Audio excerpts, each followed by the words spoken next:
Nalazimo se u selu Jakovu, u neposrednoj blizini Beograda i u gostima smo kod gospodina Sime Mamule, odgajivača labradora i zlatnih retrivera.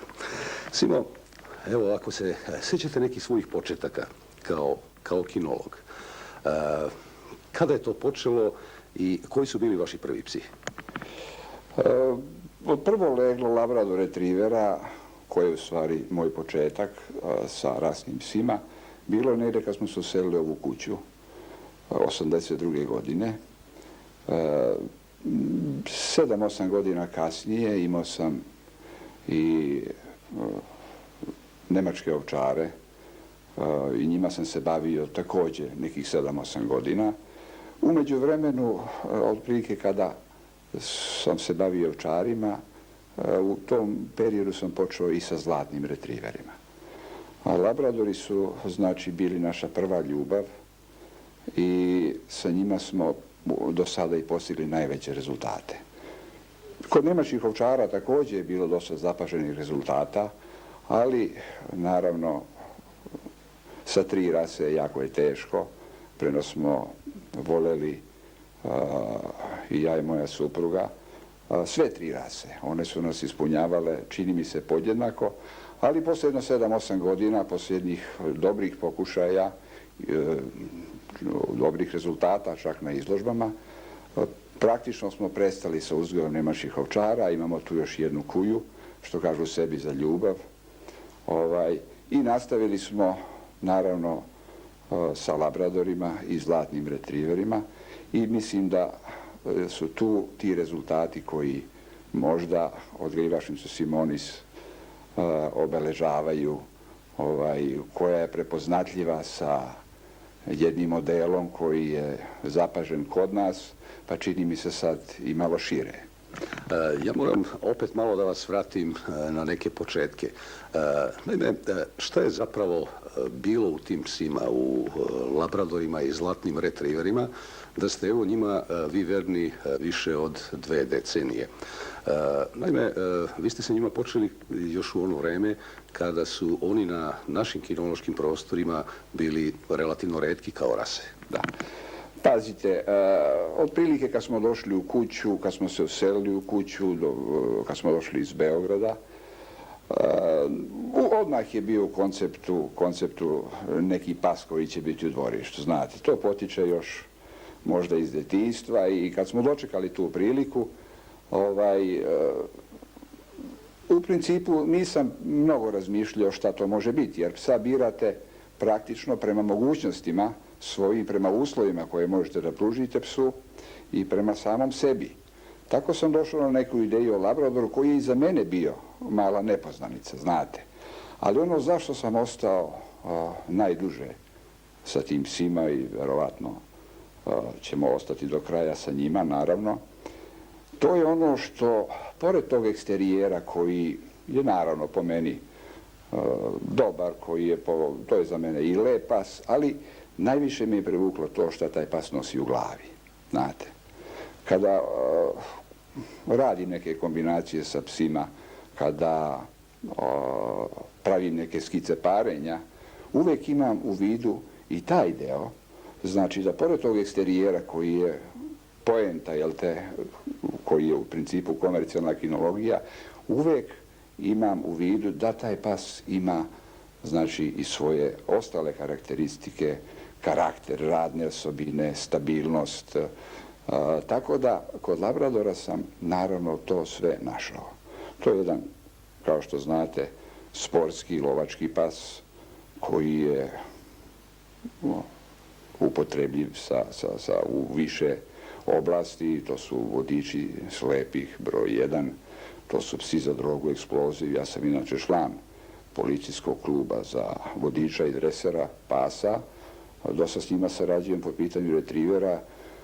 Ušao sam otprilike delimično i u tu problematiku rada sa njima i jednostavno ti psi su, čini mi se, iznad ostalih u tom radnom domenu. To je ono što me je možda privuklo pored tog eksterijera, pored tih osobina, čak i u praktičnom lovu. Ja sam lovac sa obe rase, podjednako izvodim i jednog i drugog, sada mužjake. Ženke su pošteđene, one su tu da proizvode kurentne štence, ali ta ljubav prema lovu naravno je također sastavni dio tog sporta gdje naravno redovno skoro izvodim se, obučavam i jako sam zadovoljan sa onim kako su oni ponašaju u praktičnom lovu. Sve ovo zapravo što ste nam rekli govori zapravo o vašoj svestranosti kao odgajivača.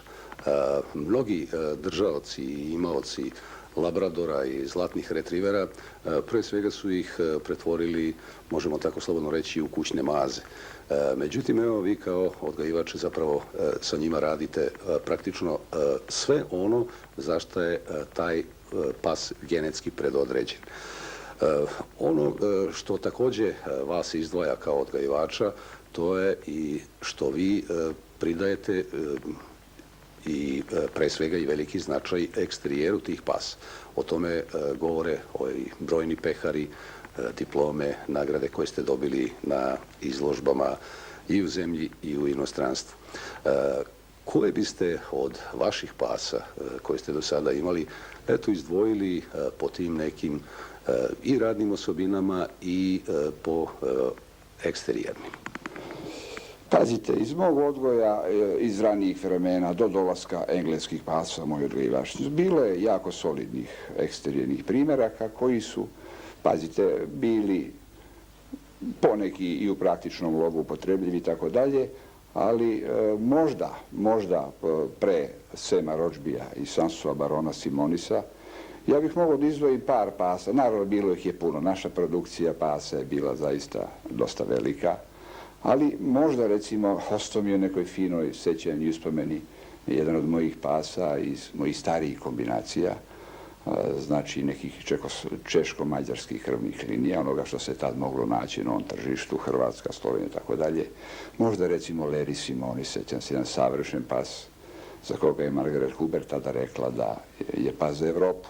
Evo sad se vraćamo zapravo i na početak čitave ove naše priče kada sam rekao da ste vi čovjek koji je zadužio jugoslovensku kinologiju i unapredio je. To kažem zbog toga što vi u vašoj odgajivačnici imate pse iz najpoznatije engleske odgajivačnice. Da. Pazite, posle dugog niza godina bavljenja, ako tako mogu da kažem, jednim solidnim psima iz okviru naših mogućnosti, kao iskusan kinolog, brzo sam prevazišao, znate, ili to morate prevazići, morate ići napred. Na našim terenima, da kažem, Hrvatska, Slovenija, da kažem Srednje Evrope, nismo imali Bog zna šta. Komšiluk nam je bio kinološki relativno siromašan, znate.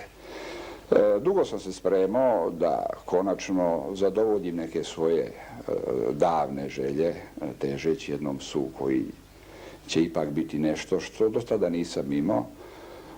Napravio sam jedan koncept, proučavajući najprije literaturu, konsultujući sa raznim prijateljima iz tog sporta, čak iz Hrvatske i Slovenije, i locirao sam naravno jednu odgajivačnicu u Engleskoj, koristeći takozvanu godišnju knjigu za retrivere, za labradore yearbook, gledajući statističke podatke i izvještaje sa njihovih izložbi, listajući naravno i gledajući šta su psi iz te odgajivačnice dali, njihove rezultate, uz jednu podrobnu analizu, vrlo brzo sam zaključio da je odgajivačnica Rodžbi tamo praktično na vrhu, mogu reći, naročito zadnjih godina, praktično bez konkurencije. Onda sam naravno krenuo da radim na tome kako ću dobiti kurentnog psa iz te odgajivačnice. Znate, mene nije interesovao prosječan pas. Ja sam zapravo to i gospođi Hopkinson predočio. Znate da sam ja ovdje u principu to što jesam, jel te, u vrhu najbolji i tako dalje, to nije bitno. I naravno u tom prvom razgovoru nisam uspio ništa posebno da rešim sa njom, pošto je kod nje praktično čekanje 3-4 godine, znate, niste imali neku preporuku I taj prvi razgovor praktično je bio malo neuspešan. I sada se jedan takav pas zapravo nalazi ovdje.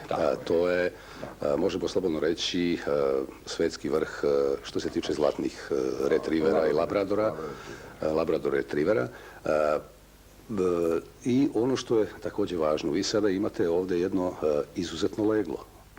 Da, to je momentalno leglo zlatnih retrivera vezano za drugog psa koga sam uvezao također, slobodno mogu reći, iz najbolje odgajivačnice, prve, druge ili treće, zavisnosti od, znate, godišnjih rezultata, ali to je jedna temeljna odgajivačnica engleskog uzgoja, koja praktično je još, što se tiče izvoza, bila rigoroznija. Ja sam imao jednu informaciju da ona praktično ne izvozi iz Europu. Nju sam također iz kinoloških knjiga Yearbookova locirao, pogledao sam neke primjerke njenih pasa koji konfiguriraju, koji su u Holandiji, Belgiji i tako dalje. Također sam išao nekim, da kažem, ubrzanim putem, međutim doživio sam isto što i prvi put. Gospođa je bila vrlo ljubazna, shvatila je moj ozbiljan zahtev, iskrenost, želju za tim što imam, ali je rekla, znate, kod mene je to jako teško, ja praktično i ne izvozim se napolje. I jednostavno našao sam se ponovno na onom istom problemu koji sam imao kad je došao Rožbi Full Sail, popularni sen. Sjetio sam se šta bi tu moglo da mi pomogne i onda sam se sjetio gospođe Hopkinson kod koje sam već imao taj kredit koji sam stvorio, znate, koji nije tako mali kada uđete u taj krug, jel te, ljudi. Naravno, ona mi je rekla da će me preporučiti, jer zapravo ona mi je i dala ideju, pored toga što sam ja to vidio u yearbookovima, da su kod nje, rekla je, kod nas su najbolji Linšel i Sansu. I ja ću vas preporučiti i nadam se da će to da bude.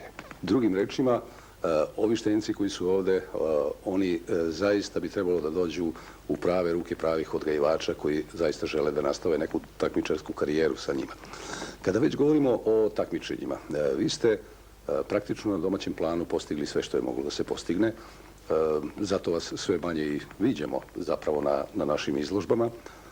Međutim, pred vama je izložbena karijera što se tiče nekih svetskih tronova. Vi ste par puta već bili po inostranstvu i dokazali se. Kako vidite budućnost svoje odgajivačnice i šta dalje? Pazite, naravno, znatiželja sportska, ako tako mogu da kažem, nema kraja. Nema kraja istraživanju sa psima, novim željama, novim maštanjima, tako dalje. U projektu je, naravno, sada je to sve teže i teže, znate, visoka kinologija, sport, ipak mogu reći bogatog sveta. Ali neki moj projekat je još možda nekoliko pasa, možda iz Engleske i ovo što ću eventualno dobiti, ja nadam se da hoću iz ovih svojih proengleskih krvnih linija. Zbog toga mi je nedavno bila jedna prijateljica u Engleskoj, ona je posjetila jednu odgajivačnicu, poznatu labradora, to je otprilike 10-15 najboljih engleskoj, koja se također bazira pomalo jednim delom i na Rožbiju. Išla je da vidi to što mene interesuje, znate. Ona već nije početnik, ona ga i zlatne retrivere, ali otprilike ne može mnogo da pogreši ni kad su u pitanju labradori. Tamo smo u nekim pregovorima da dobijemo eventualno verovatno jednu ženku koja bi bila kompatibilna svemu Rožbiju, iz koje bi možda dobio, znate, to što očekujem. Također sam vidio papirologiju tih pasa. Dosta je povoljnija situacija jer je to mnogo bliže Londonu, može se tamo lakše otići, znate, ne morate da uzimate rent-a-car, ne morate da vozite s levom stranom i tako dalje. Tako da mislim da to je za sada jedna želja. Možda kasnije, znate, ali naravno sve je to teže, psi traže mnogo energije, mnogo rada. Možda i danas, sutra neka možda Sansu ženka, jer kad smo razgovarali sa Val Birkin vezano za Sansua barona Simonisa, rečeno je da će u neko dogledno vreme biti potrebna jedna ženka adekvatne krvi za barona. Naravno, kada će to doći, ne mogu baš reći koncizno, ali mislim da će to doći, da uskoro bi trebao da ostvarim i tu želju. Time mislim da ću ipak udariti još malo ozbiljnije, da kažem, kvalitet temelje jednom ozbiljnim krvnim linijama, ozbiljnim psima na planu retrievera. Jer pazite, ja sam davno zaključio da bez odlaska u matičnu zemlju ne možete postići nešto jako značajno, znate. Svima su svoji psi lepi, ja ljude razumem, ja se dugo godina bavim tim, oni iskreno misle da je to. Naravno, ima tu i lepih pasa, ali ono što je u matičnoj zemlji, te krvne linije koje vladaju svetom, to je ipak nešto što je cilj svakom uzgajivača ako može da ga dostigne. Simo, evo, u ime gledalaca emisije Moj ljubimac, želimo vam da i nadalje, zarad i vašeg zadovoljstva, a i zarad jugoslovenske kinologije, nastavite i dalje ovim putem. Hvala vam puno. Hvala i vama.